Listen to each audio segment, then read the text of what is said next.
తుపాకీ గురిపెట్టి 25 కోట్ల నగలు దోపిడీ చేసిన దొంగల ముఠా. తనిష్క్ షోరూంలో జరిగిన ఘటన. పట్టపగలే తుపాకీ గురిపెట్టి బంగారు ఆభరణాల షోరూంలోకి చొరబడిన దుండగులు దోపిడీకి తెగబడ్డారు. దుకాణం తెరవగానే పక్కా ప్లాన్తో దోపిడీ చేసి అక్కడి నుంచి పరారయ్యారు.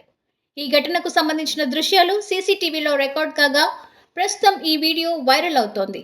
వివరాల్లోకి వెళ్తే పట్టపగలే బంగారు ఆభరణాల షోరూంలోకి చొరబడి సిబ్బందికి తుపాకీ గురిపెట్టిన కొందరు దుండగులు దాదాపు 25 కోట్లు విలువైన ఆభరణాలను దోచుకుపోయారు. ఈ చోరీ దృశ్యాలు అక్కడి సీసీ కెమెరాలో రికార్డ్ అయ్యాయి. ప్రస్తుతం ఇవి సామాజిక మాధ్యమాల్లో వైరల్ అవుతున్నాయి.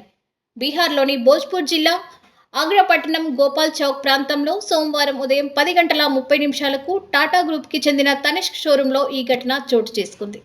పోలీస్ స్టేషన్కు కూతవేటు దూరంలోనే ఈ దోపిడీ జరగడం గమనార్హం. కారులో వచ్చి చోరీ చేసిన ఆగంతకులు తెలివిగా బైక్లపై వెళ్లేందుకు ప్రయత్నించారు. అయితే దుండగులను 24 గంటల్లోనే పోలీసులు పట్టుకున్నారు.